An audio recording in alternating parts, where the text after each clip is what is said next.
mana mana wabaye mana mana we.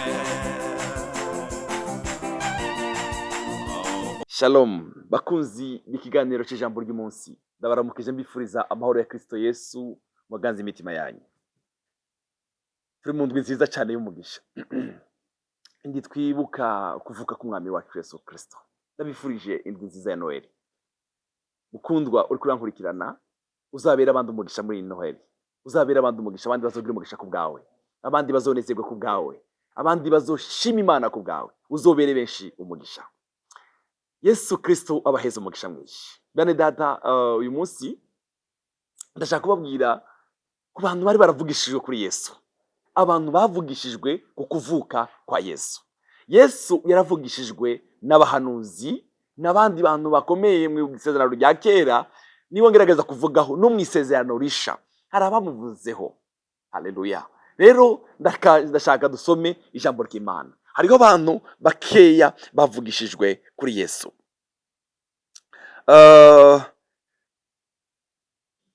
Dusome mu gitabo ca Yesaya, igitabo ca Yesaya, ubuhanuzi bwa Yesaya, igice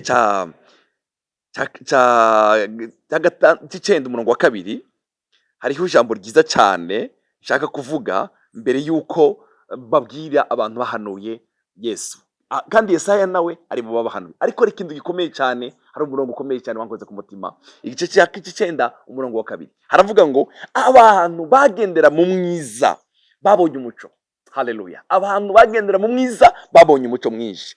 Ababa mu gihugu cy'igitutu cy'urupfu nibo bakiwe n'umuco. Ababa mu gihugu cy'igitutu cy'urupfu nibo bakiwe n'umuco.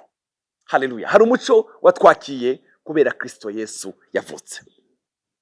Reka mvuge abantu bakeya bahanuye ukuvuka kwa Yesu Kristo umwami wacu.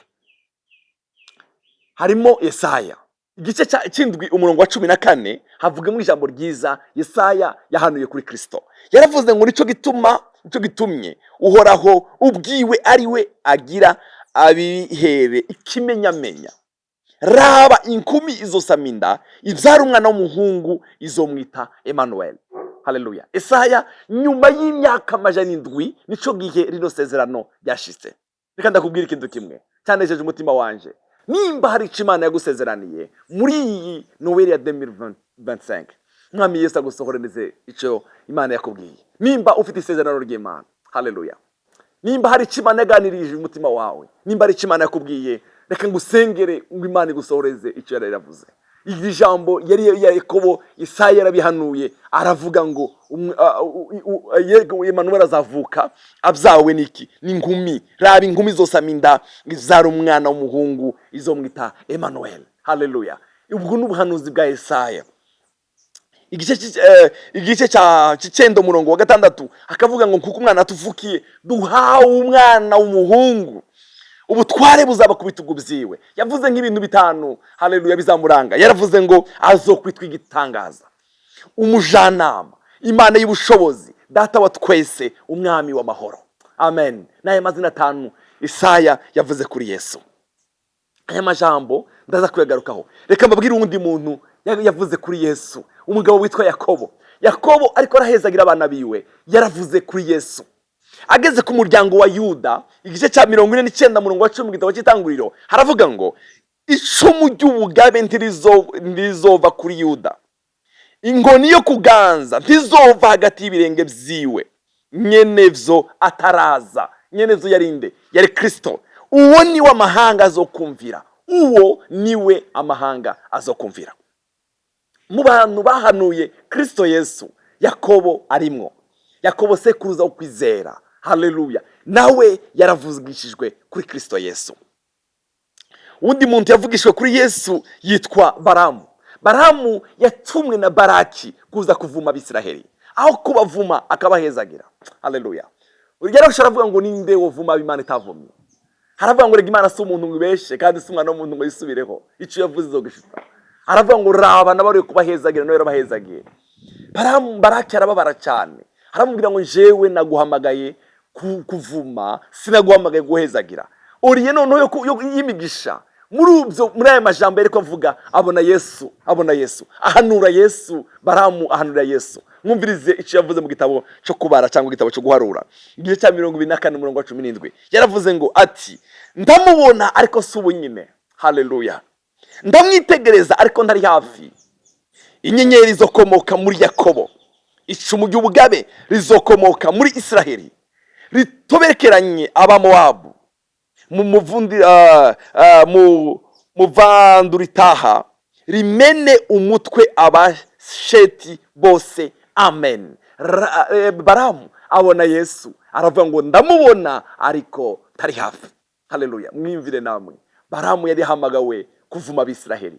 Aho kuvuma gusa yarahezagiye, aheje guhezagira abona Yesu, nawe avuga kuri Yesu. Ubundi muhanuzi wavuze kuri Yesu ni Mika. Mika yaramuvuzeho, yaravuze ngo ariko wowe Betlehemu uri imfura naho uri nkewa mu bihumbi by'Abayuda, muri wewe hazovamwo uzobasega b'Abisiraheli. Amamo yiwe yahereye kera hose ibihe n'ibindi. Haleluya. Yaramuvuze ko Mika amuvuga ngo amamo ye. Yesu ni jambo. Muri Yohana aravuga ngo jambo yahoranye n'Imana kandi jambo yari Imana, nta cyaremwe gitaremwe nawe. Haleluya. Bene data, aba ni abantu bamwe bari bahanuye ivuka rya Yesu. Mureke babwire undi muntu wahanuriye Yesu, umugore witwa Elizabeth. Mariya amaze gusama inda yagiye ruguru mu mugamba ya ruguru aje kureba mubyara wiwe wa Elizabeth, ngo bakiriko baragumbirana inda zo mu abana bo mu nda barakina. Elizabeth avuga ijambo rikomeye, aravuga ngo urahiriwe n'inda yo mu nda yawe, n'imbuto yo mu nda yawe irahiriwe. Haleluya. Aravuga ijambo ryiza, aravuga ngo njyewe nyina w'umwami wanje kuyangendeye. Mu bantu bavugishwe kuri Yesu, umugore witwa Elizabeth nawe yaravugishijwe. Haleluya. Reka nsubire kuri aya majambo, kuri aya mazina Yesaya yavuze kuri Yesu. Yaravuze ngo azitwa iki? Yavuze amajambo angahe? Azokwitwa igitangaza. Haleluya. Igitangaza cyaravutse baravandimwe, azitwa igitangaza. Imana ihimbazwe cyane. Yesu yaje ari igitangaza. Yesu yaje ari igitangaza. Azitwa igitangaza. Reka ndakwifurije ngo Yesu agukore igitangaza kuri uyu munsi. Muri none turiko turizihiza ivuka rya Yesu. Ndakwifurije igitangaza. Umwami Yesu akuremera igitangaza, kuko ubwe ni igitangaza. Ubwe ni igitangaza. Umwami akuremera igitangaza. Icya kabiri yavuze ngo umujanama. Niwe mujanama wacu. Niwe mujanama wacu. Byakagira ikintu na kimwe uzokora utamugendesheje inama. Niwe mujanama wacu. Kandi umujanama ukuri akubwira vision. Icya gatatu, Imana y'ubushobozi. Haleluya. Imana y'ubushobozi. Imana y'ubushobozi. Icya kane, data wa twese. Data wa twese ahoraho. Data wa twese ahoraho. Umwami. Yanyuma yaravuze ngo umwami w'amahoro. Umwami w'amahoro. Uravuze amahoro? Umwami w'amahoro yaravutse. Oh, haleluya. Uravuze amahoro? Reka nkubwire inkuru nziza. Umwami w'amahoro yaravutse. Umwami w'amahoro yaravutse. Haleluya. Umwami w'amahoro yaravutse. Ndakwifurije indwi nziza y'umugisha. Igice cy'icenda umurongo w'indwi aravuga ngo kugwira n'ubutware bwiwe n'amahoro ntibizogira iherezo ku ngoma ya Dawidi no ku bwami bwiwe, bibikomeza bibushikiriza guca imanza zibereye no kugoroka uhereye none gushitsa ibibiye byose. Umwete uhoraho nyine ingabo zoshitsa ibyo. Amen. Bene data, Yesu yari yarahanuwe, isezerano ryarashitse. Haleluya. Mureke babwire, isezerano ryo kuvuga kwa Yesu ryarashitse. Nimba nawe ari Imana avuganye ku buzima bwawe, Imana igusohoreze ico yakubwiye. Imana igusohoreze ico yakubwiye. Umwami w'amahoro yaravutse. Nimba ubuza amahoro, bwira umwami w'amahoro, mubwire ngo mwami nuzuza amahoro, nuzuza umunezero, ntukaze ugenda n'agahinda. Imana igukuremo agahinda, igukuremo umubabaro. Umwami w'amahoro yaravutse. Yesu aguha umugisha. Ndabifurije indwi nziza y'umugisha. Ndabifurije indwi nziza yo kwizihiza ivuka ry'umwami wacu Yesu Kristo. Amahoro ya Kristo Yesu aganze imitima yanyu. Ndabakunda cyane. Reka ndabasengere. Turagushima Kristo Yesu, twahindutse abana. Haleluya.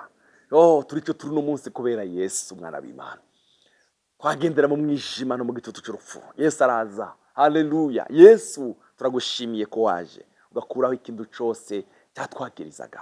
Turagushima kuri umwami wacu. Izina ryawe rihabwe icubahiro. Ndasengeye umuvandimwe, ndasengeye umuntu uri kurankurikira, umuha umugisha, umwiyereke ubwiza bwawe bube ku buzima bwiwe. Inondwi imubere indwi y'umugisha, abone kugira neza kwawe mu buzima bwiwe. Urakoze Yesu. Icubahiro kibi cyawe mu izina rya Kristo Yesu umwami wacu. amen. Yesu abaho umugisha, umugirirwe nziza y'umugisha. mana mana